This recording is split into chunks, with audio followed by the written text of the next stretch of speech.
Morning, everybody. We're going to start in a moment or two here. Happy Friday. Morning. Morning. So if you want to speak, you can mute yourself. Brian Palatucci, if you can just talk for a moment before we get started.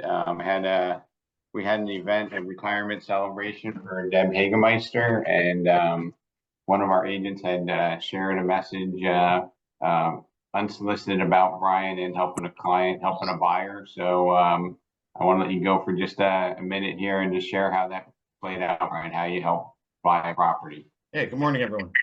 I shared this story once before, but for those of you who were not on the Mastermind call, maybe about a month ago, one of the agents that I work with was getting frustrated, we'll say, with the lack of inventory out there and the price point that one of her buyers was looking at. So she said, hey, let's get a second opinion. So she had the buyer call me and I worked my magic. I was able to qualify the borrower for about $90,000 more than what that previous pre-approval showed.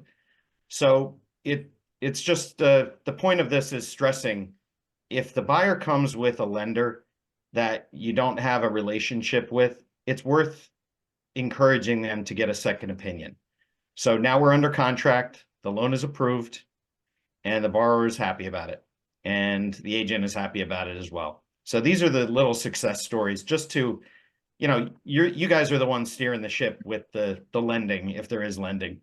So encourage the buyer to get a second opinion, especially if you're not familiar with the lender that they have. And it worked out better. And there's another sale for this agent. So I'm very happy about that. Thank you very much for sharing. Before I get into the meat of the discussion today, last night watched the debate. Anybody ever see the great debate? Anthony LaMacchia versus Michael Ketchmark. By show of hands, anybody watch that on Housing Wire? Yeah, Anthony LaMacchia from LaMacchia Realty.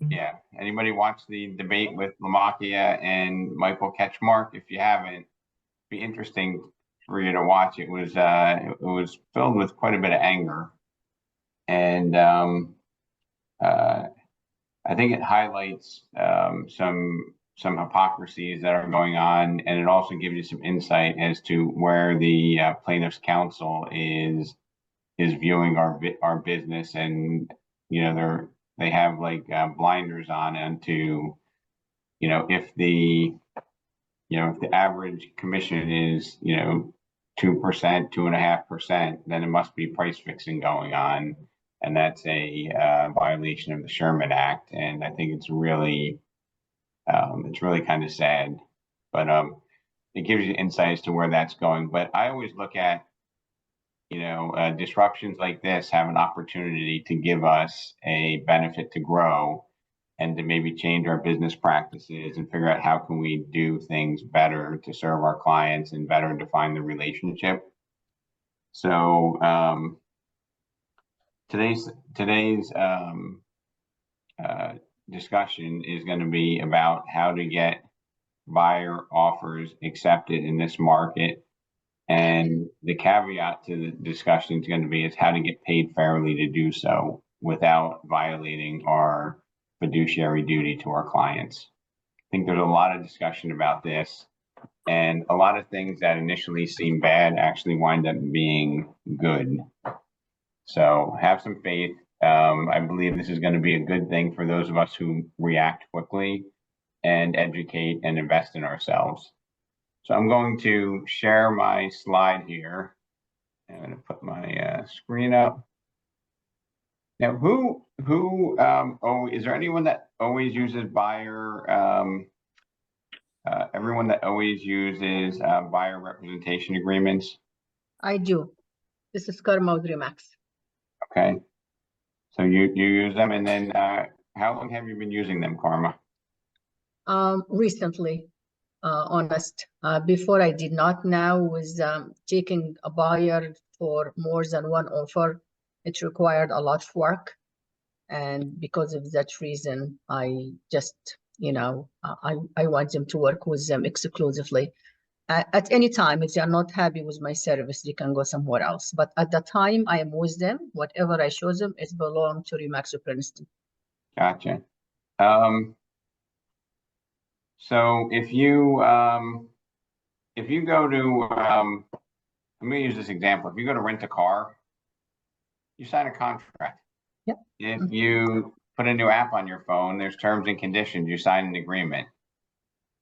Don't you think it's kind of ridiculous that we don't set boundaries and guardrails for what our relationship would look like if we're working with a buyer?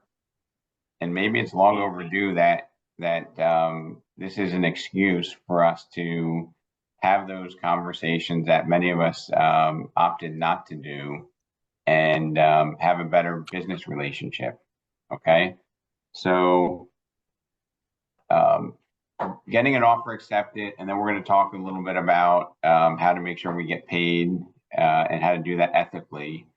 But the premise to getting offers accepted doesn't start with when I'm writing the offer. Okay, it's already too late. In order to get these offers accepted, we need to set proper expectations with our clients. We need to share the market conditions with them in advance. And we need to prepare them for the anticipated competition. Prepare buyers to transact and submit an offer promptly in advance. Does that make any sense? Yes. Okay. Most people, they send them properties, they find one that they like, and who's ever been there where you're like in a panic? Hey, lender, I need to update the pre-approval letter. We got to think about how much are we putting down? Do you have a current bank statement? Do you have an updated pre-approval? Where are we with this? That should never happen if you have serious buyers. Okay. Setting expectations. Buyers may need to view a property and decide quickly. Okay. Let them know that almost every buyer makes a sacrifice on their wish list. I don't think I've ever seen a buyer that said, I got a great deal and everything I wanted. I've been doing this a really long time. Everybody makes a sacrifice. And there's no perfect home available at the right or ideal price. Buyers always feel they've overpaid, and sellers always feel they gave the house away. It's just human nature, right? If you've ever listed a home for a client and you feel like you did a great job and you got them with the top dollar, have you ever had a client say, yeah, I think I gave it away? I know you have. So let the buyer know in advance what you will be doing to assist them in making an offer on the property that they're interested in. Okay. And I have down here a whole list of things that we're going to talk about when we help them make the offer. Review the buying process in advance with buyers. What do I mean by reviewing the buying process? Anybody have a dialogue at the early onset of a relationship to talk about what that process is? And if you do, what do you discuss with them? Any volunteers? I do. I have a list and I share with them from the beginning until the end what they expect in every step of the way. Okay. And you know what? A lot of people they're very happy. I said this is to release you from anxiety, to release you from what is the step will be next. So it does definitely it puts them at ease and it gives them knowledge. Okay. So what things do you discuss? Number one, before I start with them, I deep qualify them. I said, first, you have to go to actually, I'm going to give you actually a mortgage company and to discuss with the mortgage company, what is your qualification, how much down payment, how much your monthly payment from the beginning before you start. This is number one. And number two, I said, listen, the market has been changed. If you like a home, we have to be ready. You have to be ready with a pre-approval. You have to be ready with your lawyer. Who's the lawyer will represent you? And after that, if you like a home, you have to act immediately and put your best and final. And after that, I share with them. I send them also a contract. They said, okay, read this contract. So when you have any question in advance, because when you have an offer, you need to act quick. I always work with electronic signature to make it easy for everybody. And after that, I share with them who involved in the transaction, the agent, yourself, the seller, the inspection company, the mortgage company, all the people they are in actually on the transaction, and what everybody's part in the transaction. Fantastic. So you share with them the team. You might even want to share with them what the competition looks like in the price range that they're working in. For example, if you're looking in, in your case, Karma, maybe they're looking in Plainsboro, and the last 3 homes that were in their price range sold in 7 days or less on the market at an average list to sale price of 105.2%. And you might want to say, Karma, when we find this proper home, how are we going to determine making an offer? Let's have a conversation about that in advance so that you have less anxiety when that occurs. Okay. Review the buying process, get the buyers financially pre-approved with updated proof of funds. Okay, if somebody is motivated and you have a good team around you, this process becomes easy. So if you have a team around you, and the process becomes simple. Determine in advance how your buyer will come up with their offer price when they find the home and want to make an offer. Discuss the terms they're willing to offer in advance. Okay. Are they willing to waive part of the appraisal? Are they willing to limit the home inspection? What are they willing to do so that they don't have to make all of those decisions in a nanosecond? Okay. Understand the flexibility of your buyer. Do they have the ability to buy and maybe give a homeowner a week to a month to get out of the house? Because that might be a term that helps get the offer accepted at a price below what others are willing to offer with less flexible terms. Remember, it's not always about the money. People work with people they know, like, and trust. Be likable and have a pleasing personality, because if you're working with a buyer and they don't trust you, how hard are they to work with? Okay, anybody ever work with a buyer that was a know-it-all or didn't trust us? And I call those buyers half buyers. Okay, hard, annoying, lame, and frustrating. Okay, those are half a buyer: hard, annoying, lame, and frustrating. We want to have elf buyers, which are easy, lucrative, and fun. Okay, and when you can communicate with them and they trust you, the process becomes easier. This applies to your buyers and the listing agent when you're negotiating. The listing agent you will be negotiating with. Okay. Have you ever had a competitive property come on the market and it's an agent that you've done business with before and you have a good relationship?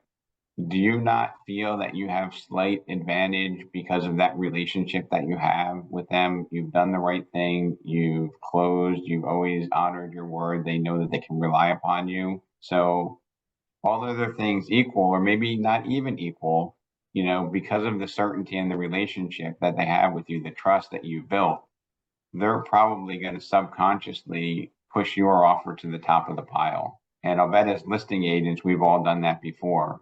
We've told somebody, you know what, this offer, I've had 7 offers from this agent in my career and I've had none close. Does anybody have an agent that they've had multiple offers from and they've never closed a deal with? I can tell you that in my market here, I see our agents accepting offers from certain companies and certain agents that rarely, if ever, closed. Always connect with the listing agent before submitting an offer and ask them what's important to your seller besides sales price. And most importantly, use the conversation to build rapport. Ask the listing agent if they have any thoughts on where the price will end up at. Now, I want to get some positive or negative feedback on that comment, because I'm sure you all have a lot of thoughts. So if you can unmute yourself and chime in, please. So Rob, sometimes when I've spoken to listing agents, if they're newer or less experienced, they'll actually tell you information that normally you wouldn't expect to get. Like, yeah, we've got 5 offers and the highest priced one is X amount of dollars. I've had that happen. I always ask the question, and I'm always prepared for the listing agents to say, I can't tell you that. But on the off chance that there's one out there who's going to tell me, then that's a big plus, obviously, for my buyer. And especially building the rapport, like you said, I've had occasions where I told my seller to accept an offer that had a home sale contingency because I knew and had worked with the buyer's agent before and knew that he would close. He would get us to the closing table. So those rapports are really important.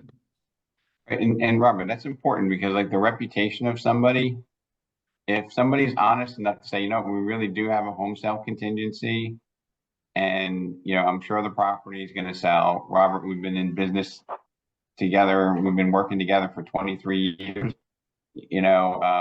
I hope you appreciate my honesty and you can share that with the seller. Wow. Absolutely. Wow, right? You'd probably consider that higher than a non-contingent offer. Okay.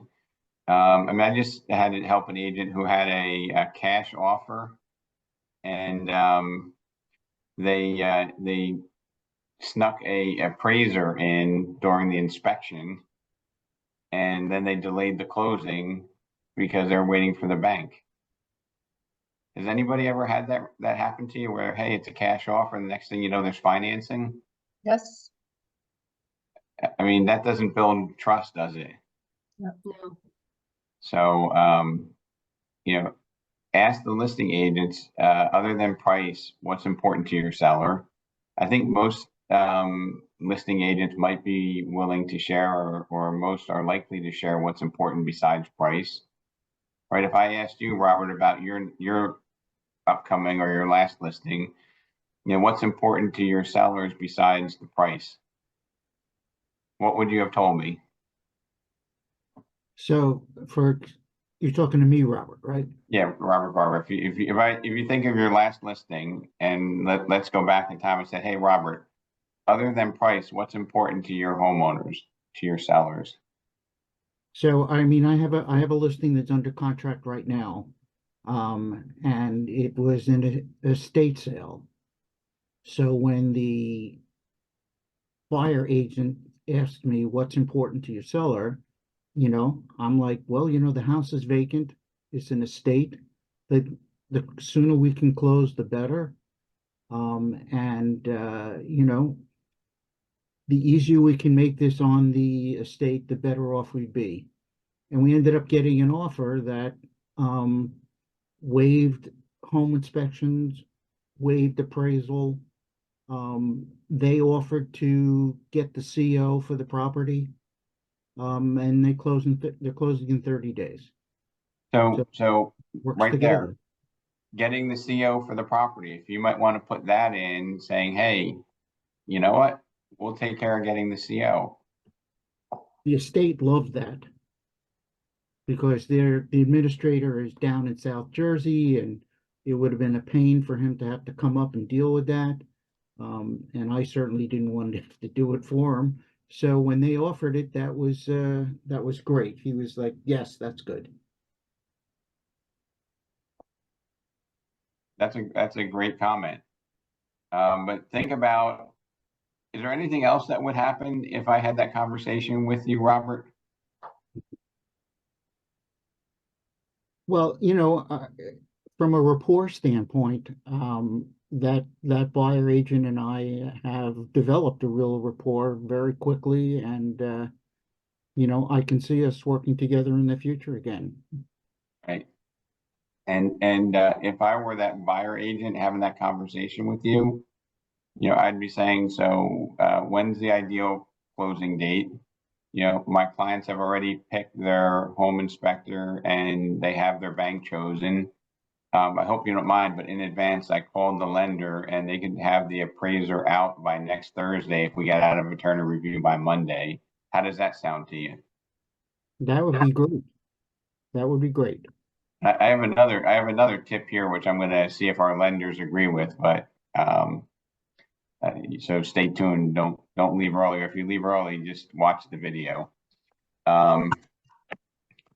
So after we've built rapport, right? So we built trust with our client. We set expectations. We built rapport with the potential listing agent, the potential seller's agent for our transaction. Now we want to make our offer stand out. Okay, we want to differentiate it from others.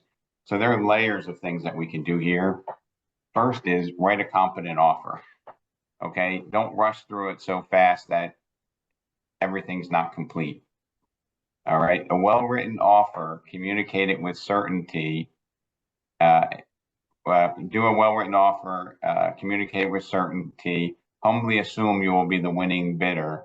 This anchors in the listing agent's subconscious mind, right? When I talk about, hey, after we close this, I'm going to be I'm so thrilled. Maybe we can go out for a happy hour. Like, most likely you're not doing that, but if you have these assumptions for post-closing, it's going to help us to anchor in the listing agent's mind. You can tell them that you have an appraiser to come out quickly, the buyer using your vetted vendors, an attorney, and this will ensure a smooth process. So, my client's working with, my team, it's a lender I've worked with for years. It's, they're using my attorney and title company. I expect a completely smooth process. The inspector is fair. He's not an alarmist. Number 3, number 2 is limit contingencies to make your offer as clean as possible. Okay. When you're negotiating an offer, you don't want them to say that there's a scratch on the floor. I want to have a sales concession. You want to have these things eliminated or limited at best. I'm not a huge fan of eliminating the contingencies, but certainly limiting them gives better certainty to the relationship. Okay. So Robert, if we get this offer put together, or Robert, when we put this together, you're going to see in my offer that it's limiting the home inspection to major mechanical, structure, and environmental conditions only. Ask the listing agent how they will be handling the negotiation. Robert, how will you be handling the negotiation when you start to receive offers? Well, we're going to, once I have offers in hand, we'll set a date and time for highest and best offers to be submitted. And then we'll review all the offers at the same time, and we'll notify each participant at that time. Now, Could I jump in here real quick? absolutely. Okay, well, what we tell our buyers, we don't work with a lot of buyers, but what we tell our buyers is that to eliminate the inspection, when you had mentioned that, just the wind mitt and the 4-point only. This way, the seller knows he's not going to be nickel and dime with a bunch of other things. So if the house passes the wind mitt and the 4-point, we're good to go. Right. So 4-point is a unique Florida thing for us folks in New Jersey and Virginia. That's what wind and hurricane related, Ron? Yeah, the wind mitt is for, the hurricane straps on the trusses. And then the 4-point is plumbing, electrical, that type of thing. Fantastic. Yeah. And have a well-written email addressing all these checklist items, right? Where you outline everything. Doesn't that make it so much easier when you see it? If it's just like bullet pointed and, hey, when we work together, even building rapport, Robert, it would be important for me to tell you, hey, when we put this together, Robert, I just want you to know that, I will always answer my phone unless I'm in an appointment. If I'm in an appointment, I will call you back, within 4 hours. And I don't know if you've had the experience like I've had where some buyer agents, don't do their end of the deal, and it really makes a lot of extra stress into the transaction. when we work together, I will not be one of those. I'll be doing everything that I say I'm going to do within the time frame I say I'm going to do it. So you won't need to worry about that.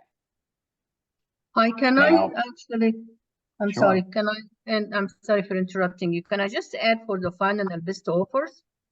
You know, in this market, sometime the buyer get very excited and they put an offer, and after that they think about it, said, oh my God, you know, I put this offer, I wanted to, I don't think this is too high.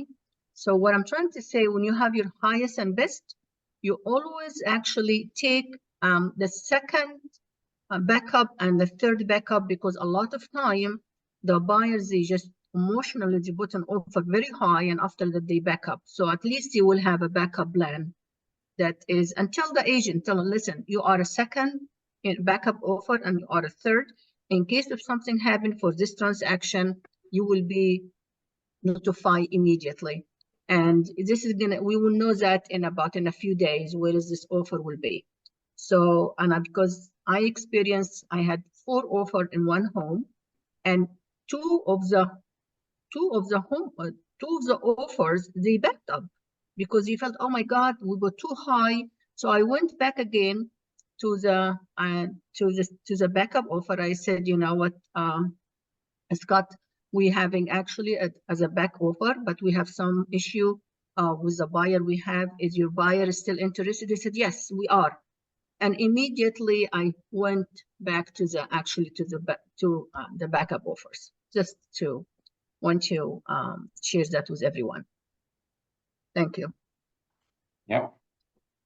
So, and the other thing is, Karma, I want to just compliment you and Robert on how your communication is not speedy. It's not, you know, salesy. It's very calm and rapport building in nature, in my opinion. So Thank you. words matter, but the way you say it probably matters a lot more. Thank you. So have a well-written email addressing all the items in the checklist. We're going to talk about a secret before we get to the bottom here. Important things to talk about, obviously, without even saying price and down payment, earnest money deposit, mortgage contingency with financing, with type of financing and contingency dates, closing date, inspection contingency with limitations, if you have any, if your client is comfortable waiving the inspection, possibly identify buyer. You might want to identify if the buyer is like going to buy a warranty and they won't be looking at older appliances, older hot water heaters. So say, hey, you know what, Karma, my client is buying a home warranty. So if the hot water heater or the HVAC system is on its last leg, I wouldn't be too concerned about that. Now, if I were mentioning that to you, Karma, or to you, Ron, would that make you feel a tiny bit more comfortable? Yeah, at least for 1 year, because this warranties you have, but for 1 year you can have been relaxed at least for 1 year. Right, but like I think, Karma, from you representing the seller, you're going to tell the seller that, look, you know, your air conditioner is kind of old. You have Yes. Freon, which you can't even really repair. So the buyer is willing to do this. When we consider our offers, I really think that this is something that's a benefit to you. Yes. Post-closing possession and understanding how mortgage payments work. Now, I put that together because let's just say that we close today, right? And we wanted to offer the seller to stay in the property for 2 weeks. Okay. When is our first mortgage payment due if we close today? Who can answer that? Who's not a lender? May 30 1st. days after. 30 days after you close. Nope, it's 30 days after the first of the next month. Is that correct, Brian? Right. That's correct. Yeah, May 1st. So the buyer is going to prepay the interest that accrues. So if today's the 15th, they're going to prepay the interest for the remaining days in the month of March. all the interest that accrues in the month of April is then due for their first payment on May 1st. Right, and generally speaking, you know, if you are like me, you can set up auto pay, you can set it up for the 5th or the 10th, you know, just not the day before. I think most companies give you to the 15th, right, Brian? Yeah, there's a standard late 15-day grace period. 15-day grace period, but there's a late charge if it's not received after that. or Yeah, before. so I mean, in theory, if you close today, you'd have 2 months before you had to make the payment and 45 days before it's due. So look, it may not be an undue hardship unless they're selling their house to buy it and they don't have that flexibility. But a lot of times people don't understand that because there's so much going on in their head and it's very, very stressful. And don't forget to remind them about if they're renting, they're going to get a refund of their security deposit most likely before they have to make their first mortgage payment. Yeah, that's another great point. Yep. I'm gonna You know put- what we do sometimes when we have a buyer, if the house is in need of repair, is we'll tell them we'll buy we tell the listing agent we're going to buy the buyer a 1-year warranty, home warranty of the property. That helps the buyer feel more comfortable, and the listing agent feels better with accepting our offer because he knows we're not going to nickel and dime him to death. Great. Address any under appraisal and the appraisal gap. Okay, I still think that's something that we should be having conversations with our clients about. And then we should be submitting the offer with a video. Okay. I'm going to show you an example of that. And I'm going to, let's see, where's my, all right. So Brian or Frank, if you guys can unmute, or anybody on our lender team, I'm going to ask you this question, and I want to know if you've done this before.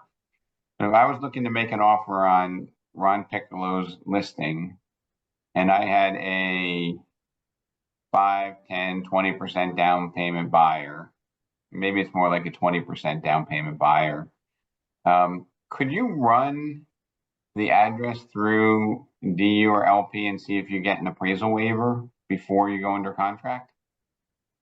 Yeah. Yes. Yes, we Question. do that. Yeah, to the mortgage guys, do you guys do the hybrid appraisals by any chance? Hybrid. Like what, like a drive-by? Well, they don't actually do, the measuring and all that. They just do like a walkthrough, take pictures, and then they form their appraisal for the bank. It's a lot faster. The turnaround is like 24 hours. We just So we got have limited. Yeah, Right. we have a limited appraisal, and that also has to be determined by DU, and the limited appraisal is usually like a drive-by, where they Yeah, don't have to go inside. pencil search, yeah. But this guy actually went in, this is the first time I've heard of it. He actually went into our listing and just took pictures, walked through it to see the condition and reported back to the bank and just said, go with it. They don't even give you a value. They just give the condition of the house, which I thought was pretty good if you're a listing agent. Frank, have you heard that? No, that's just Ron. Just as Tiffany had mentioned, when we run it through DU will tell us what it is, whether it's it's a limited or whatever. But typically, appraisals are pretty quick anyway these days. And Yeah. going in, they measure, they do their thing, and they'll send a report back to us within a couple of days. So there has to be a value associated with that number because the bank wants to make sure that it's worth at least the purchase price. Yeah, So yeah, that's what this guy said. He just said, I just need to take pictures and then report back to the bank that the house is worth the money.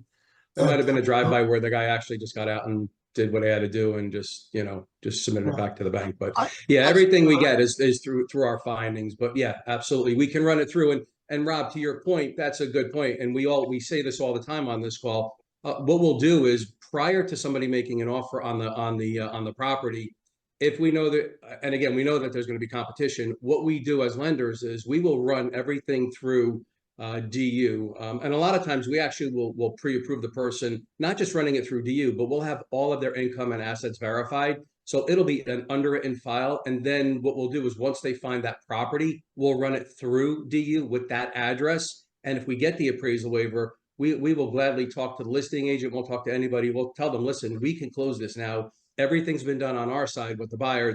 They pretty much have everything in. We just need title, appraisal, and homeowners insurance. We'll close this loan in 15 days, whatever that number might be. But that's what we do in this competitive market. That's If I could great. say one thing, if you guys don't mind.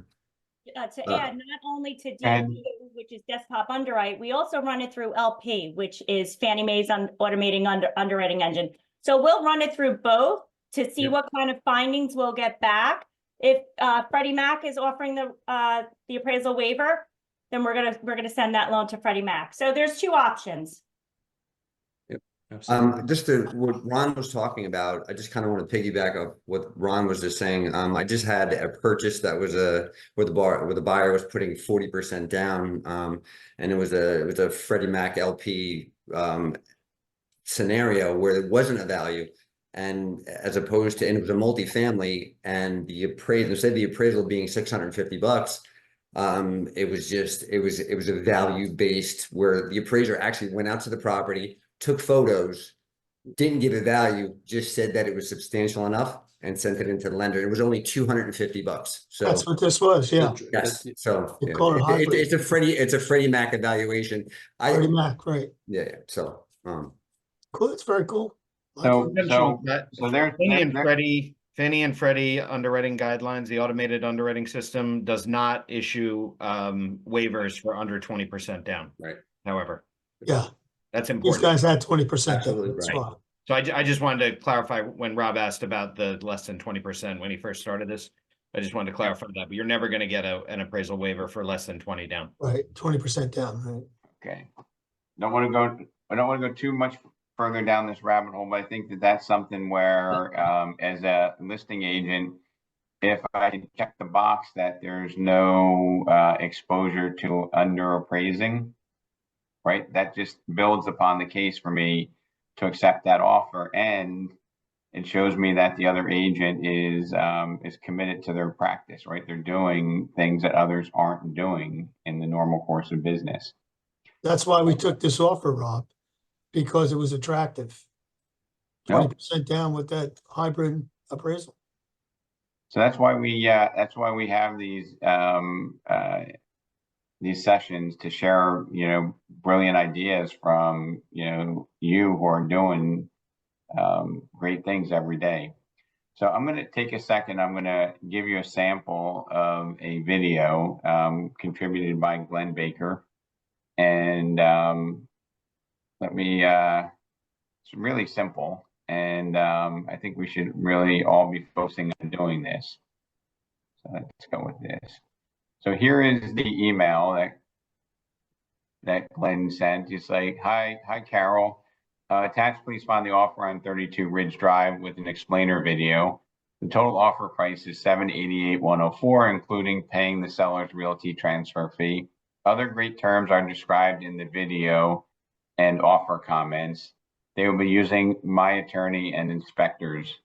And here's the video. Yeah, this thing not playing. Is it through BombBomb? Is he using BombBomb for the video? Yeah, I think one of the issues might be he was using BombBomb, then he switched to another service. But let's see if this then plays.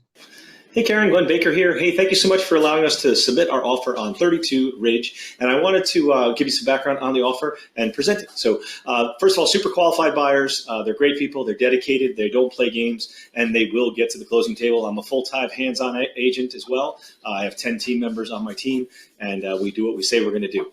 Our offer is $781,000. We have a $50,000 appraisal waiver up to the offering price. We will not request any repairs, but reserve the right to cancel. God forbid there's something catastrophic with the home, which clearly it isn't. It's well maintained. And inspections will be accelerated to 7 days. Our deposit will be in within 2 days of the offer acceptance. And the buyer will pay the seller's realty transfer tax. So that amount is outside of the offer price, above and beyond, and directly to the seller's pocket without any appraisal implications. And last but not least, we're flexible on closing. We're hoping to do it by the end of August. My folks' lease is up, and boy, have we had a rough run getting offers accepted. So they are super dedicated. And just want to stipulate that we don't have any other offers in with any other homes. This is the last and final one that we're going to do. And if we don't win it, they're going to probably move to a rental. So thank you so much for the consideration. If there's any questions about the offer or the details, I'm absolutely at your disposal. And have a good night. Bye-bye. It's great. That's how an offer should be presented to an agent. So Thank you for sharing that with us. Thank you. you're welcome. There's a few different options that you have. You can record the video. You can record a video on your phone, and you can email or text it. You can do Dub. You can do BombBomb. There's a free solution called Cloud HQ, which you can use if you don't want to, put another subscription. So there's many different ways that you can create a video to differentiate your offer. How many of us, is there anyone that in the past month has had more than 5 offers on your listing? You care to share? We had 4. Did I you had get any? 7. So Scott, Wow. you had 7. Anybody submit the offer with a video? No. Ron, you had 4. Anybody submit it with a video? Not one. Nope. So Ron, have you ever had an offer submitted with a video? No. How long have you been practicing? 40 years. Okay, so video's not new, but there's not many people adopting it. And Scott, have you had video offers submitted to you? I'm guessing you have, but I don't know. Actually, no, I have not had a video offer submitted yet, but I think, as I told you, we're working on installing this for our team as well, because I really like the idea. Yeah, it's great. So if you want to get an advantage and you want to serve your clients, we're all fiduciaries to our clients. We need to do what's reasonable to help them get the property accepted. And if doing a video is simple and reasonable, I think we all owe it to our clients, to take that step and record a video and submit it. Okay. I'm gonna wrap up my. And the video gets attached to the offer, embedded in the offer, or it's an attachment to that email? So in this case, it was embedded into the email with BombBomb. You can also, when you do a video on your iPhone, use the teleprompter, and you can download it to YouTube and send a link to my YouTube also, which is free. The beauty of the BombBomb, it just shows up in the email. The email looks a little bit different. Let me go back to this here. Here's another way that I've seen offers get accepted. Many of our lending partners have extensive networks of people that they've worked with over the years. And I've seen many a transaction get put together because the lender works with the listing agent, or they've worked with them in the past. And they call up and say, "Hey, Ron, I know we've closed that deal in Pompano last year. I'm working with Glenn Baker, and we have this client. They're super qualified. I know they submitted an offer. Do you think that we're close to getting that accepted?" And you might even, say you're $5,000 off, or you might, build some additional rapport value with the lender to get that offer accepted. So don't underestimate. And I don't want everybody to say, half the time the listing agent doesn't answer the phone, or most listing agents won't give me any information. So, let's just say that 2/3 of the listing agents aren't going to tell you where you need to be, or aren't going to give you a whole lot of insight, right? I say 1/3 did. Okay. So, but you only have to bring roughly $650K. got a deal going on there. So don't focus on the this person never did it, or the agents don't answer. You can call 4 times to try to get in touch with an agent, but most people only call once. It's a matter of what your commitment is, what your dedication is. And then I just put down PPPP, which is proper preparation prevents poor performance, which I'm missing a P. There should be 5 of them. And I really think that extends beyond just, investing in ourselves, but having our buyers be prepared to make a competitive offer, right? Talking about, hey, Ron, if you tell me your maximum is, 555 on this 525, if that went for 559, would you have regretted not bidding higher? And I'm not saying like I need you to bid higher, but I would ask those questions, right? Who has a dialogue that they use when they want to get a buyer to get to the point where they would regret not getting it if they didn't bid any higher? Anybody have a good dialogue there? Rob, Yes. I always I've had those situations where it's a matter of $6,000, over the asking price, and I compare it to the price per dollar for the mortgage. You're gonna lose this house for $30 or $40 more per month. And then they open their eyes and they say, really? And then we present the offer.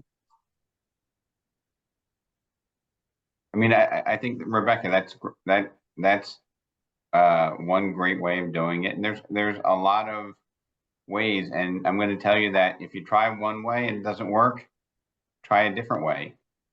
So if I say, Rebecca, it's only $40 more a month to go up to what the seller's asking, and I believe we're going to lose it. And they say, well, I'm not going to do it on principle, right? And sometimes you have different ways that you can go about determining that. Say, hey, you know what? In the past year in this market, prices have gone up 7%. So if we wait 2 months and you're buying a house for $550,000, that's going to be $11,000 more. I just wanted to make sure that you were aware of that. And if that doesn't fly, right, you might say, Rebecca, is it the monthly payment that's bothering you? Because you really don't want to go above $1,200 a month, or you don't want to go over, $3,400 a month, more realistically, right? And they said, yeah, we really don't want to go over $3,400 a month. Maybe you could pay a point and get the rate down, and then your closing costs are, $2,000 more, but your payment's the same. So there are a lot of different ways that you could set a trial close without being what I'll call like a desperate slob salesperson, right? A typical salesperson where you have that commission breath and you're just saying, hey, Ron, pay more. Hey, Rebecca, pay more. It's only this, it's only that, right? I think when you say that sometimes in the inappropriate tonality, they just think you're just chasing the commission. Yeah, right? doesn't work. It doesn't come out like that really, because this is a relationship that you have developed with your clients and they know and trust you. So when I say to them, I just said it like this to you, but that's not exactly how it comes out. Rebecca, I wasn't saying that you said it wrong. Okay, I think you said it very eloquently and professional, but I'm just saying to the audience that if you don't have if you don't have the right rapport, or there are some people are going to be like, yeah, it's only $40, Ron, but it's not your money, right? Right. And then you say, so if the monthly payment is something that really bothers you, or that's a top priority, if I can find a way that we can get in the house without having to pay more a month, would you be open to that conversation? Yes. Right. And then I would go into my lending team and say, hey, can you figure out how to make this work? Right? Can you, maybe instead of putting 25% down, put down 24% and give 1 point to lower the rate, and that might make the payment lower. That's a great idea. Yeah, Okay. and there's several different options that I have with one of my lenders with the buy downs as well, so that's another option. Right. So I just think that we owe it to our clients to be more creative, to be more communicative. Okay. On the handout, and I want to see Colleen and Deborah Gibbs. Are you on? I don't know if they're on or not, but I put a link here to negotiating buyer representation commission. Okay, and this is some of the questions that I think you might be dealing with in terms of, hey, there's a zero commission being offered. What do I do? If you have a buyer's agency agreement, I think your life becomes a lot easier. And if you don't have a buyer's agency agreement, you still can negotiate for your commission and not be in an ethics violation or breach of your fiduciary duty. Okay. Doesn't standard of practice 1616 in the NAR Code of Ethics prohibit me from negotiating my commission after showing, during the purchase offer phase, or after we have an accepted offer? Okay, absolutely not. Except for the fact that you cannot make an offer purchase contingent upon an increase in compensation paid to you by the listing broker, you can negotiate the commission with the listing broker at any time during the transaction. Standard of practice 1616 is designed to protect sellers and listing brokers from having purchase offers held hostage, in quotes, by co-op brokers demanding a higher compensation or commission paid by the listing broker.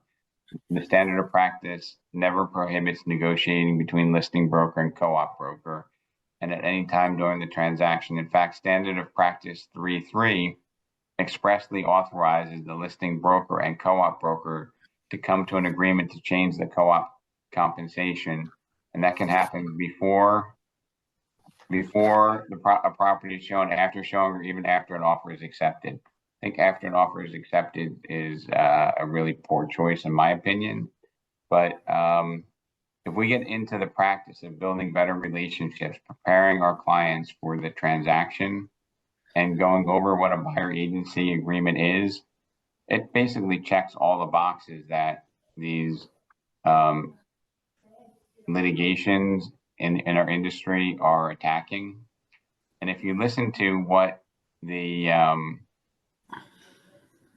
only real argument, in my opinion, that these litigations have is that if I list my house with Ron Piccolo with 40 years of experience, or I list my home with, XYZ company that just started and hired a brand new person, Ron might get 3 or 3.5% because he demonstrated his value.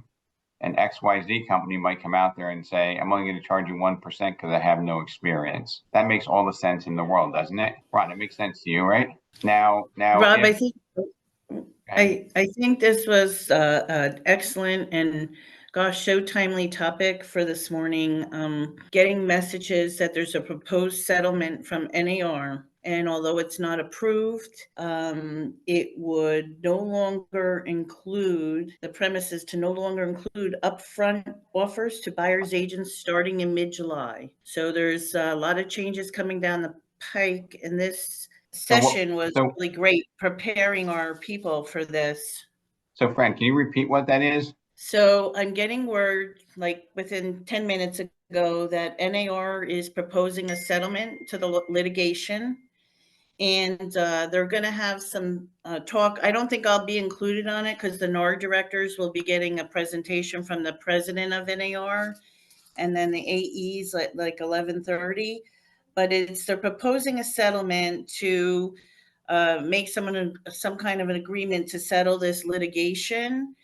But in the agreement, it says if the settlement is approved by a federal court, listing of homes for sale in most parts of the country would no longer include upfront offers to buyers' agents starting in mid-July, and buyers would be able to negotiate compensation upfront with their agents.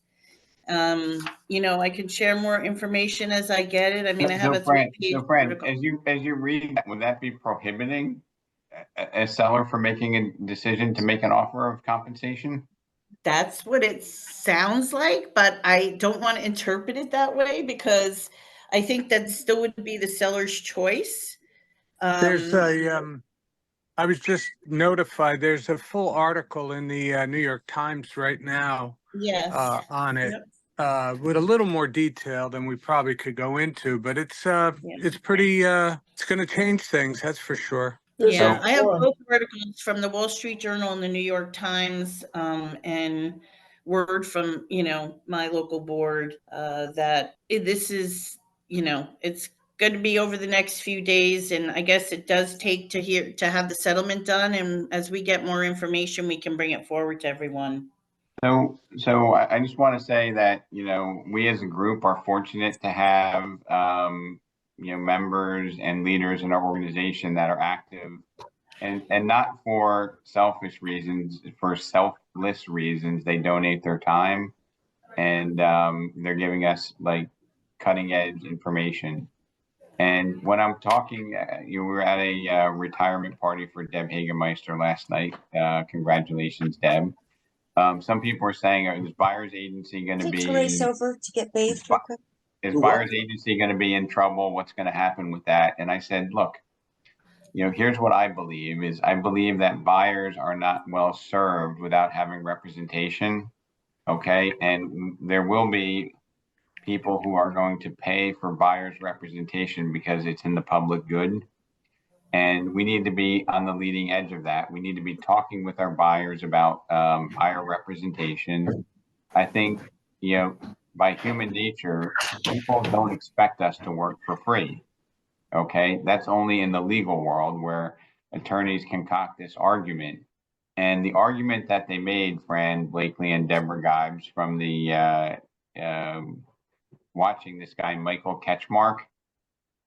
And the only thing that I can buy into, and I don't know that there's a solution to it, is in the way the system is set up right now, a lousy buyer's agent that doesn't do what they're supposed to do gets paid the same as one of us who invest in ourselves and do an excellent job. So if the co-op agent, basically puts the contract together and ghosts us, what normally happens?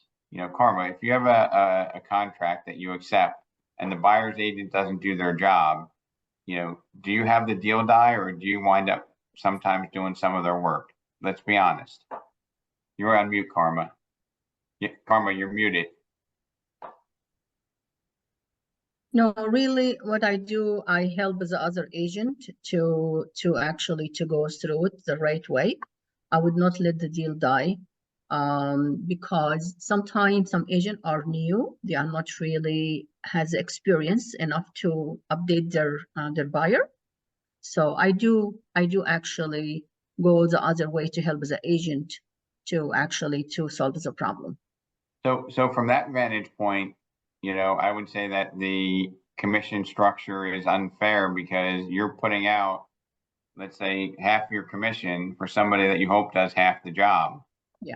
And if they don't do half the job, yeah, then maybe there's some inequity there, but I don't know how you break that out, right? Because here is my loyalty and obligation toward the seller. No, Karma, I get it. But we're not complaining about it, right? We accept the system. If the buyer's agent is subpar, we generally, step up and we do their job to make sure that the transaction closes because we have loyalty to our selling client. Right. Emily, you have a question? Yeah, I actually have two. So the first one, I guess more pointed at you, Rob. You'd mentioned that we're restricted from negotiating the buyer's agency commission after an offer has been accepted. So I just want to be very clear that does that then mean that if we write up an offer for a client with a 0 in that buyer's agency side and we don't negotiate that until afterwards, after that offer is accepted, we are then bound to finish out the transaction with that client at 0%. Is that correct? I think I specifically read it as you're not prohibited. The only prohibition that you have, Emily, is if you choose to negotiate your commission simultaneous with the offer and you say this offer is contingent upon me getting paid my 3% or 2.5%. Because the only exception, they don't want the transaction held hostage and your interest to be ahead of the interest of the client. I spoke to an Right, attorney so about let's this. just say that you wait to negotiate that and it's at 0%, right? So if you wait to negotiate that and the answer is no, Emily, we are not paying you anything, and you do not have a buyer's agency agreement with your client, and your client says, no, Emily, I'm not paying you anything. And I'm just saying worst case scenario, we've already written up the offer as though we are representing the buyer. So are we then contractually obligating ourselves to do the deal for free? You are. Okay, so that was my first question. The second question was in regards to, let's just say this doesn't go the way that we want and, sell it, we are no longer able to, for whatever reason, have the seller, put in the buyer's, offer to pay the buyer's agent's commission, right? Because that's basically what it is right now. How does then that work with showing properties if you are the listing agent and you have a seller's agent only contract and there's a buyer who wants to see this house and they have no agent and you can't represent any buyers because your client has said no disclosed dual agency?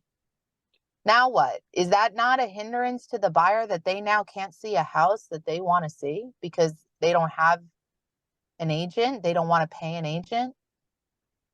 So Emily, I'm going to just say that if there was a transaction where there's a zero compensation, what I would do is I would have a candid conversation with my client and say, you know what, Emily, in this particular transaction, there's no offer of compensation.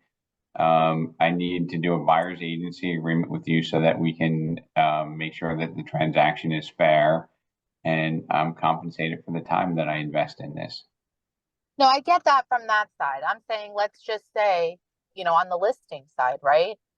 The listing agent has no, the buyer doesn't want to pay for an agent, right? They don't want to do that. And the seller's agent has no disclosed dual agency. Now that buyer technically can't see that house unless they show up to an open house, correct? Because they can't come in the house without an agent. The listing agent is not permitted to represent buyer. But Emily, if somebody says that the seller is refusing disclosed dual agency and they're not offering out any compensation, that's basically transaction suicide, in my opinion. Oh, it is. I completely agree with you. So I want to share with you. I looked up 240 listings that came on in the month of March in New Jersey and Union and Morris County, and there was only one listing that had zero compensation. So I think this is a good. I know that we're not worried about it now, right? But let's just say this comes down the pike. That's my question. What then for that buyer who wants to see that house and basically have to represent themselves?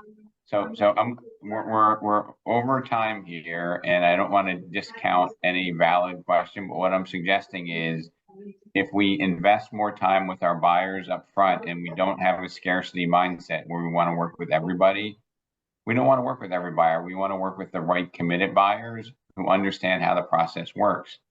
And I believe an educated buyer will always choose us. All right.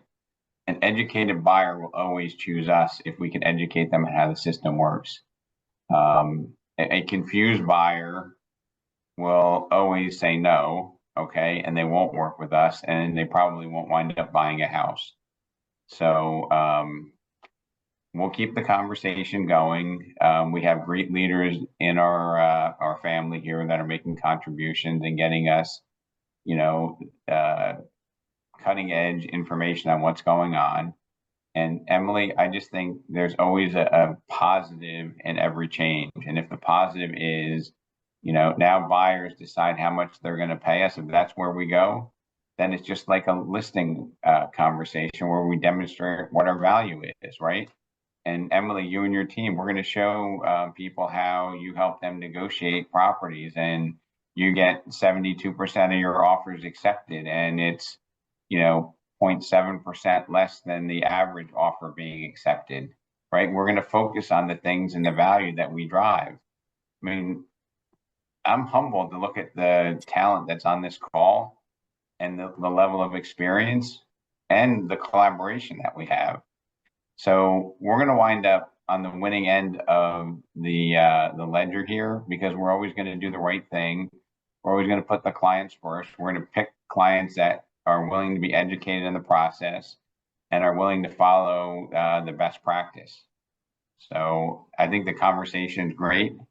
I am never thinking about doing anything other than supporting this family in real estate and seeing everybody be on the cutting edge and professionally take advantage of our position as knowledge brokers and first movers to better serve our clients. Thank you. So I wish you all. Rob, Yes. when we have our directors meeting in a little while, I'll make sure that I get everything over to you.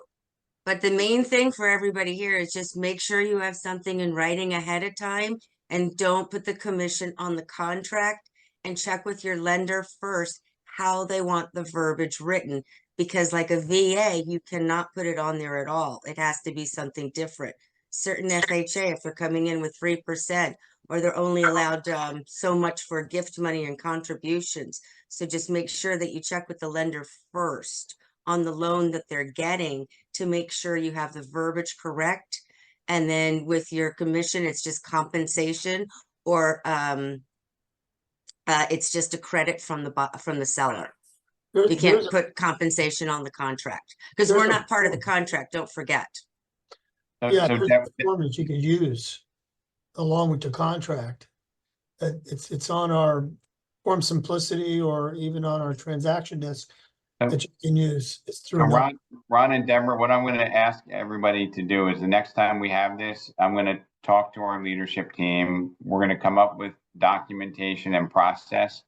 And I'm going to ask everybody to recruit 1 or 2 of your office colleagues that don't attend these meetings so that we can educate them to deliver a higher level of service and be on the leading edge of this change, because buyers will buy, sellers will sell. You know, we are not overpaid.